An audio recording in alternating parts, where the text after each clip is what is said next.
আচ্ছা, কাকে বলে অমূলক সংখ্যা? যে সমস্ত সংখ্যাকে আমরা ফাইভ আকারে লিখতে পারবো না। আমরা মূলক সংখ্যায় কি শিখেছিলাম? যে সমস্ত সংখ্যাকে পি বাই কিউ আকারে লিখতে পারবো, যেখানে কিউটা ম্যাডাম, একটু আপনাকে ইন্টারাপ্ট করছি। যে সমস্ত স্কুল জয়েন করে যাচ্ছেন তাদের একটু ভিডিওটাকে অন করতে বলছি। তারা তাদের ভিডিওটাকে অন করে নিন। হ্যাঁ ম্যাডাম, প্লিজ। আগের দিন আমরা মূলক সংখ্যার কি ডেফিনেশন দেখেছিলাম?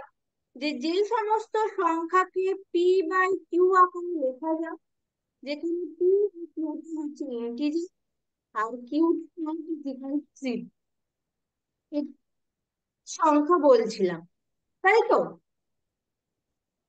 আর আজ অমূলক সংখ্যা কি? যে সমস্ত সংখ্যাকে বাই কিউ আকারে লেখা যায় না। তাহলে কি? যে সমস্ত সংখ্যাকে পি বাই কিউ, মানে যেখানে পি আর কিউটা হচ্ছে ইন্টিজার থেকে আসছে আর কিউটা নট ইজিক্যাল, এই আকারে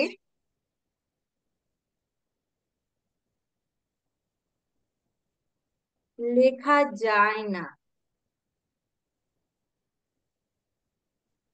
মানে মূলক সংখ্যার বিপরীত। মূলক সংখ্যা পি বাই কিউ আকারে লিখতে হয়। মানে আমরা পি বাই কিউ আকারে লিখতে পারছি না, আর এই পি বাই কিউ আকারে লিখতে পারবো না।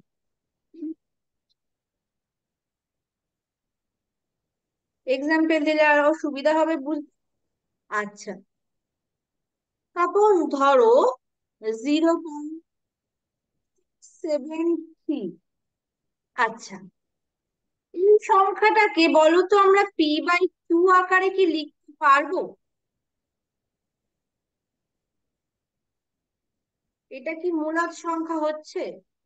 মূলদ সংখ্যা মানে কি পি বাই কিউ আকারে লিখতে পারবো না, তাই তো? বলো তো, কেউ একজন বলো, এইটা কি আমরা লিখতে পারবো কিনা?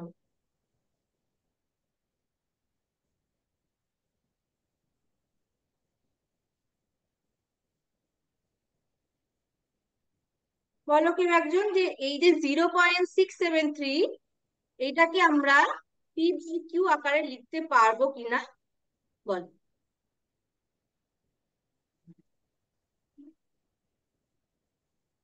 আচ্ছা, এমনি দেখে আমাদের মনে হচ্ছে কি পি বাই কিউ আকারে লেখা যাচ্ছে না, আচ্ছা কেউ বলো।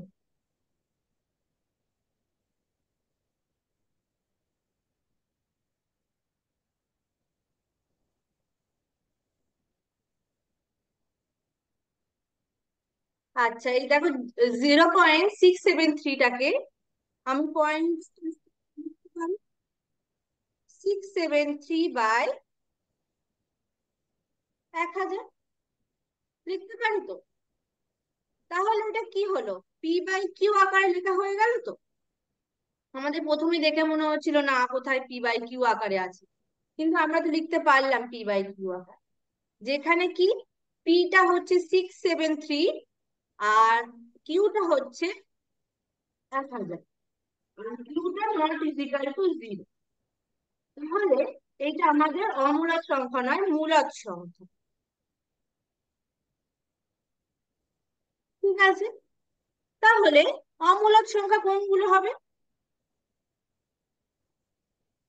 ধরো সাপোজ এমন হচ্ছে 2 1 2 2 1 2 3 3 করে চলতে থাকছে, চলতে থাকছে কন্টিনিউয়াসলি, কোনো শেষ নেই, কন্টিনিউয়াসলি চলতে থাকছে। এই সমস্ত সংখ্যাকে আমরা অমূলক সংখ্যা বলবো। দেখো এটাকে আমরা পি বাই কিউ আকারে কিভাবে লিখবো? আমরা তো পুরো সংখ্যাটাই এখানে লিখতে পারছি, মানে চলতে থাকছে। ঠিক আছে, তাহলে যে এই ধরনের সংখ্যাগুলোকে আমরা বলবো কি? অমূলক সংখ্যা। এছাড়াও তোমরা মনে রাখবে পাই। পাই এর ভ্যালুটা কি হয়? 3.1415 করে আরো অনেক চলতে থাকছে।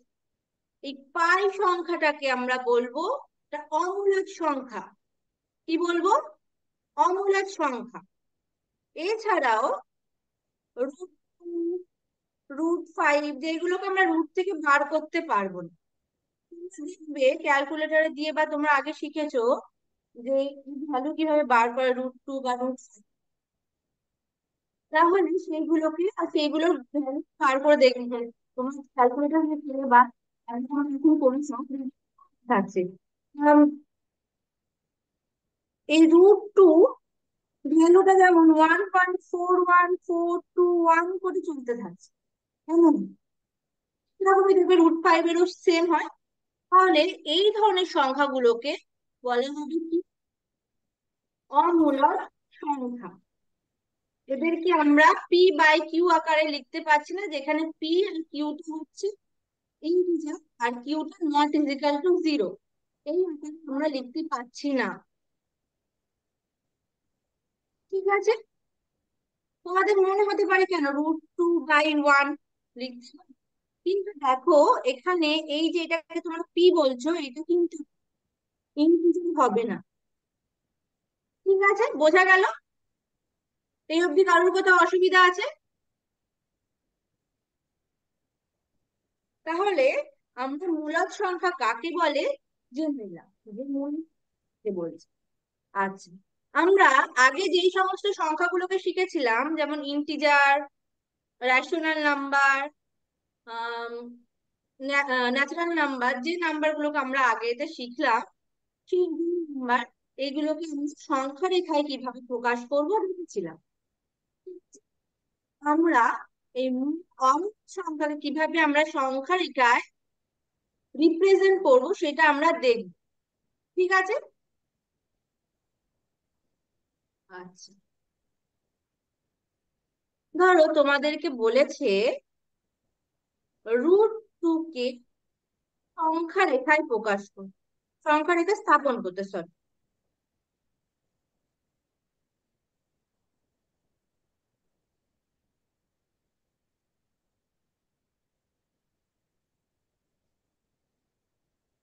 আমরা এর আগে 2/3, 4/5 এই ধরনের নাম্বার গুলোকে, মানে মূলদ সংখ্যাগুলোকে কিভাবে সংখ্যা রেখায় প্রকাশ করব সেটা আমরা লিখেছিলাম। কিন্তু তাহলে আমরা √2 কে কিভাবে প্রকাশ করব সেটা আমরা দেখবো। আচ্ছা, তার আগে তোমাদেরকে একটা জিনিস তোমাদেরকে মনে করিয়ে দিই। তুমি সেই কথাটা আগেও শুনেছো, সেটা হচ্ছে পিথাগোরাসের উপপাদ্য।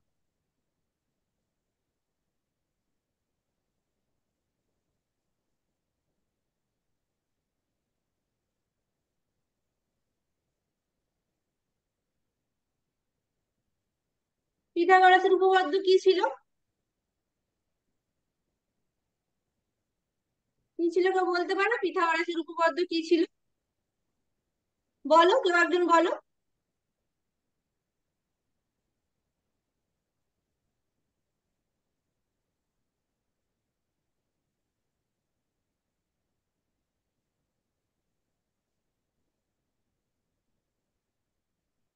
একদম মাইক্রোফোনটা অন করে বলো, শোনা যাচ্ছে না। Hello hello. হ্যাঁ, বলো এবার। লম্ব স্কোয়ার প্লাস ভূমি স্কোয়ার ইজ ইকুয়াল টু অতিভুজ স্কোয়ার। আচ্ছা, আগে বলো কিসের জন্য তুমি এটা বলছো, আগে বলো এটা সমকোণী ত্রিভুজের। এই সমকোণী ত্রিভুজের লম্ব প্লাস ভূমি, লম্বের দৈর্ঘ্য প্লাস ভূমির দৈর্ঘ্য equals অতিভুজের দৈর্ঘ্য। ব্যাস, বলেছি। তার আগে বলতে হবে তুমি যদি জানো, তুমি যদি বলছো সমকোণী ত্রিভুজ উল্লেখ করতে হবে। এটা সমকোণী ত্রিভুজে লম্ব ভূমি ইকুয়াল অতিভুজ। তো আচ্ছা, আমি আর একবার লিখি। ধরো এই যে এ বি সি এক সমকোণী ত্রিভুজ। সমকোণী ত্রিভুজ মানে কি? এই যে এই কোণটা একটা 90 ডিগ্রি সমকোণ। ঠিক আছে, এই সমকোণী ত্রিভুজে লম্ব square square plus root square মানে স্কয়ার এ সিক্স স্কয়ার।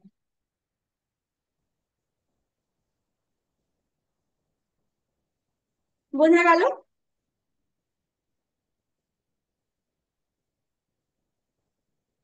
আচ্ছা, এবার আমরা ফিরে আসি, রুট টু কে আমরা স্থাপন করব। এই আমাদের সমদ্বিখ ত্রিভুজ কাজে লাগবে, তাহলে সমদ্বিখ ত্রিভুজের এটা আমরা টেনে নিলাম। ঠিক আছে, আচ্ছা রুট প্রকাশ করব। আচ্ছা, এই রুট টু কে আমরা কিভাবে লিখতে পারি? টু টুর মধ্যে ওয়ান প্লাস ওয়ান করে।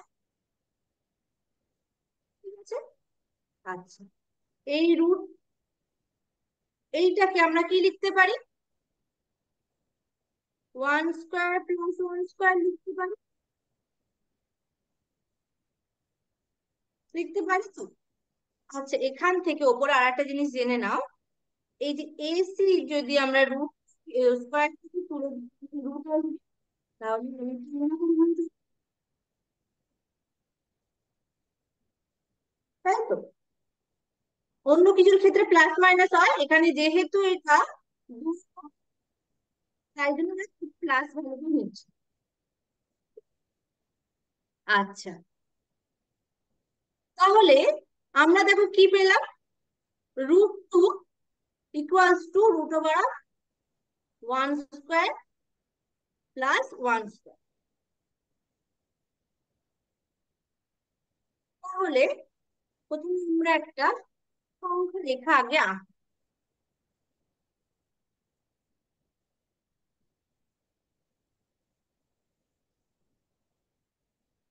তোমরা এটা স্কেল দিয়ে আঁকবে, আমি এখানে নিয়ে আঁকছি।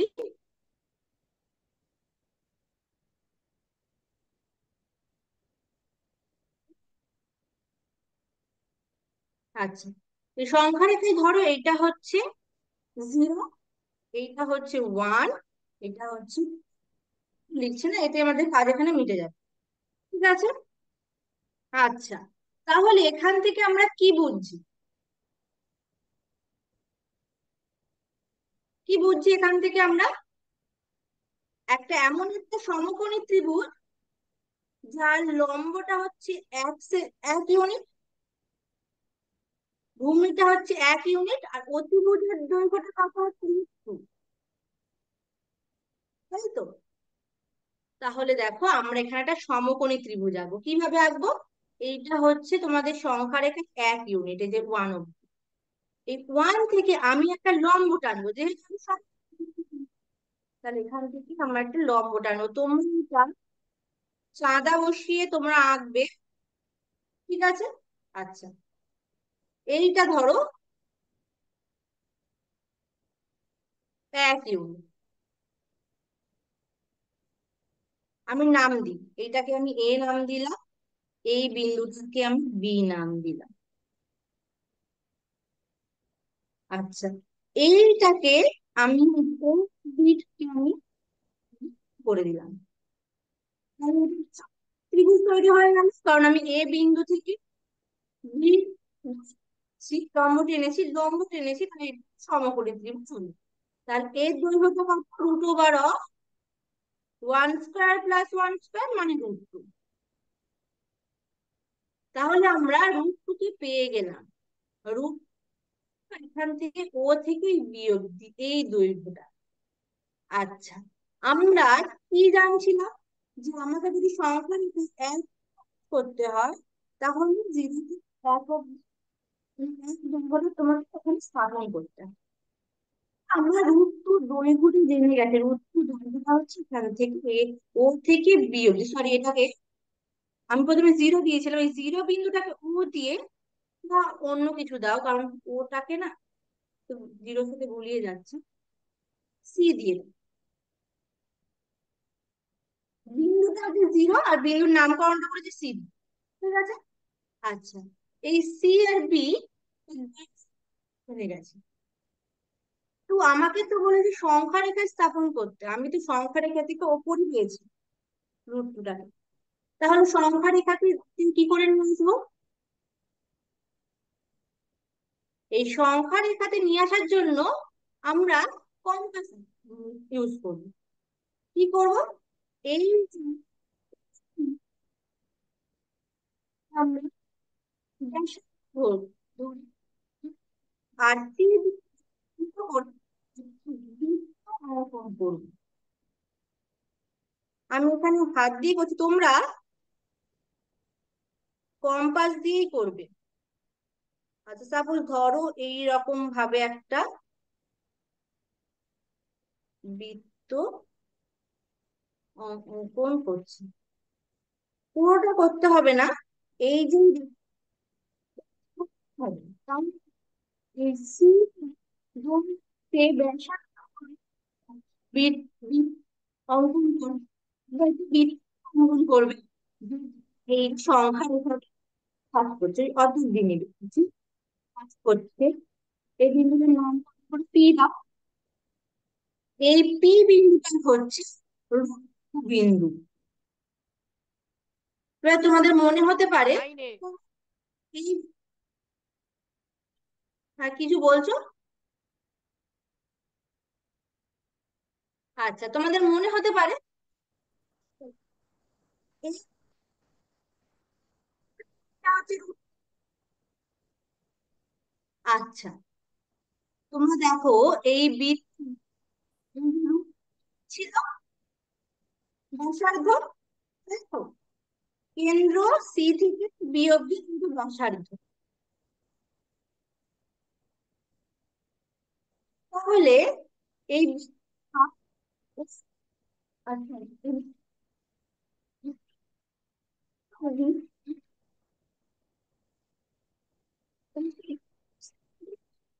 তাহলে এই এই দৈর্ঘ্যটা হচ্ছে উত্তর, এই দৈর্ঘ্যটা একটু বলি।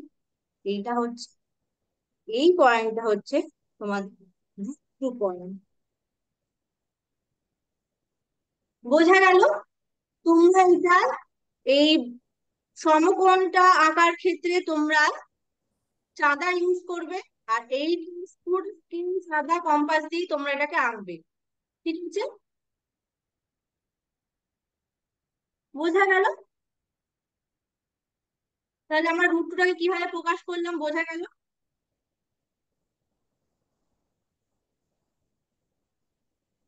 আচ্ছা। আচ্ছা, এটা না তোমাদের √2 দিল, তোমাদের যদি -√2 দিত? আঁকাটা বোঝা যাচ্ছে না। আঁকাটা বোঝা যাচ্ছে না? আচ্ছা, মানে তোমরা কি কিছু দেখতে পাচ্ছ না, আর একবার আঁকবো এটাকে আমি?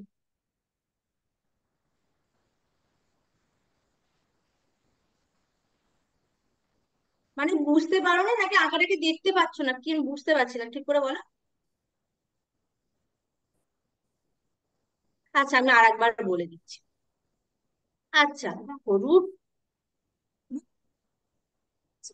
Root one, one one plus ওয়ানটাকে আমরা কিভাবে লিখেছিলাম? One square plus one square, তাই তো? তাহলে আমরা এখন আগে আমরা একটা সংখ্যা লিখে রাখি। এইটা ধরো আমরা একটা সংখ্যা রেখা এঁকে নিলাম। এটা হচ্ছে ও পয়েন্ট, জিরো পয়েন্ট, এটা ওয়ান, আর চলছে, আর আসছি না। আচ্ছা, এইটা যদি ত্রিভুজ যার দৈর্ঘ্য হচ্ছে 1 একক, লম্বটা হচ্ছে 1 একক, তো অতিভুজ হচ্ছে 2। তাই তো? আমরা এইভাবে এই যে এখান থেকে জানছি যে এসিটা হচ্ছে √2, এসির জায়গায় √2 আছে, আর বিসি এর জায়গায় 1 আছে, আর এ বি এর জায়গায় 1 আছে। তো আচ্ছা, তাহলে আমরা সমকোণী ত্রিভুজ প্রথমে আঁকবো। কিন্তু দেখো, আচ্ছা আমরা 2 পয়েন্ট নিচ্ছি না, যে পয়েন্ট শুধু কাজে লাগছে, আমরা 2 পয়েন্ট যদি বড় করে আঁকি। এটা হচ্ছে ওয়ান, ঠিক আছে। আচ্ছা, এরপর আমাদের কি বলেছে? আমাদের কি কি আঁকতে হবে? একটা সমকোণী ত্রিভুজ আঁকতে হবে, যার ভূমি আর লম্ব এক ইউনিট। আমরা এই পয়েন্টটা থেকে আমরা একটা লম্ব অঙ্কন করব, যার দৈর্ঘ্য নেব 1 ইউনিট। কারণ আমাকে লম্বটাকেও 1 ইউনিট নিতে হবে কোন সমকোণী ত্রিভুজে। আমরা লম্ব আর ভূমি দুটোকে 1 ইউনিট নেবো, কারণ এই ক্ষেত্রে আমরা দেখছি যে 1 ইউনিট হচ্ছে দুজনের। আচ্ছা। আচ্ছা, এই পয়েন্টটাকে আমি নাম দিলাম এ, এই পয়েন্টটাকে নাম দিলাম বি। এখানে যে কোণটা উৎপন্ন হচ্ছে সেটা হচ্ছে সমকোণ। আচ্ছা, এই পয়েন্টটা 0 পয়েন্ট, নাম দিলাম সি। এই পয়েন্টটাকে নাম দিলাম সি। এই সি পয়েন্টটাকে আর এই পয়েন্টটাকে আমরা যুক্ত করে দেবো, তাহলেই তো এটা অতিভুজ তৈরি হবে। আচ্ছা, তাহলে অতিভুজের দৈর্ঘ্য কত হচ্ছে? ভূমি হচ্ছে 1, তাই 1 স্কোয়ার, আর লম্ব হচ্ছে 1 স্কোয়ার। আমরা √2, এসির দৈর্ঘ্যটা হচ্ছে √2।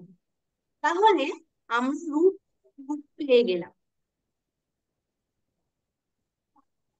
আচ্ছা, এরপর হচ্ছে দেখো আমাদেরকে সংখ্যা রেখায় স্থাপন করতে বলেছে, কিন্তু সংখ্যা রেখায় তো √2 এই পয়েন্ট 0 থেকে লিখে এটা আমাদের সংখ্যা রেখাটা এখানে। আমরা কিভাবে করব? আমরা এই যে এই দুই একটা বৃত্তচাপ অঙ্কন করব, যার কেন্দ্র হচ্ছে C। তাহলে আমি এখানে হাত দিয়েই বলছি, তোমরা কম্পাস দিয়ে করবে। ধরো এমন হলো,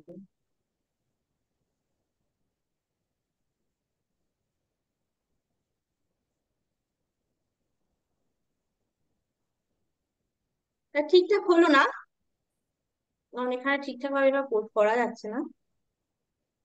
তোমরা যখন খাতায় করবে তখন তোমরা কম্পাস ইউজ করবে, দেখবে ঠিকঠাক হবে। আচ্ছা, ধরো এইরকম হলো। আচ্ছা, এই যে সংখ্যা রেখাকে যে বিন্দু ছেদ করছে সেই বিন্দুটাকে নাম দিলাম P। এই যে ও ছেদ করবে, আর এই পি পয়েন্ট √2 পয়েন্ট, তাই তো? এবার তোমাদের √2 পয়েন্ট,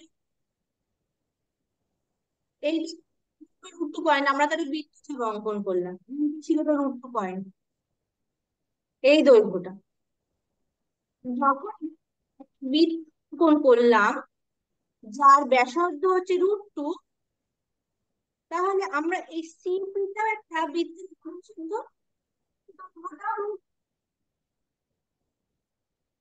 বোঝা গেল? তাই এই যে এই পয়েন্ট √2 পয়েন্ট, বোঝা গেল? এই ছবিটা বোঝা গেল এবার?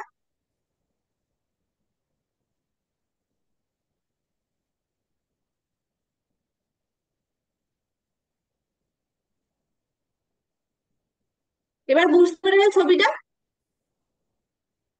যারা বলছিলে হ্যাঁ বুঝতে ম্যাম, পারো না বোঝা আগে। যাচ্ছে। ম্যাম, বোঝা আচ্ছা। যাচ্ছে। আচ্ছা, এইটা ধরো তোমাদেরকে দিয়েছে √2। ধরো তোমাদেরকে দিল -√2, মাইনাসে দিল, মাইনাস হতে পারে। এই -√2 অমূলক সংখ্যা। ম্যাম, ক্লাস শেষ হয়ে গেছে ম্যাম, ঘন্টা বেজেছে। ম্যাম, আমরা চললাম আচ্ছা, বাড়ি। ঠিক আছে, আমি -√2টা বলে নিয়ে তোমাদেরকে ছেড়ে দিচ্ছি। আচ্ছা, -√2 তাহলে তোমরা কিভাবে স্থাপন করবে? আচ্ছা, তখন তোমরা এই যে বৃত্ত, এই বৃত্ত তোমরা এক্সটেন্ড করে এই তোমরা সংখ্যা রেখা, কিছু হচ্ছে না, সংখ্যা রেখা তোমরা এটাকে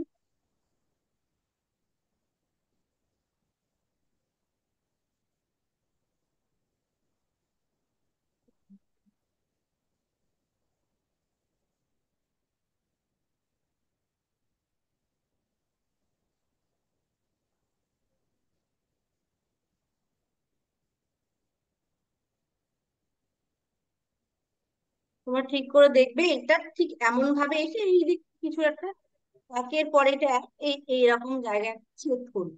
এই সার্কেলটা ঠিক করে আঁকবে, এই যে এই সি বিন্দুটাকে নিয়ে তোমরা আঁকবে এটাকে। ঠিক আছে, তাহলে জিরোর বাঁ দিকে, জিরোর বাঁ দিকে মানে এইটাকে এইদিকে মাইনাস, এইটাই হবে -√2 কেন √2 ছিল, যার ব্যাসার্ধ ছিল AC। তাহলে এই সার্কেলটা যখন আঁকলাম, তার যখন বাঁ দিকে ছেদ করছে, এই যে পয়েন্টটা ধরো এটা কি, এই দিয়ে দৈর্ঘ্য হচ্ছে √2, আর এটা বাঁ দিকে আছে তাই -√2। বোঝা গেল?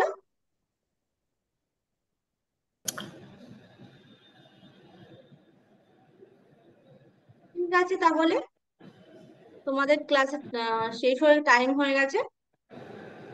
পরের দিনের পর থেকে আমরা কন্টিনিউ করব। কারোর কোথাও অসুবিধা থাকলে বলো।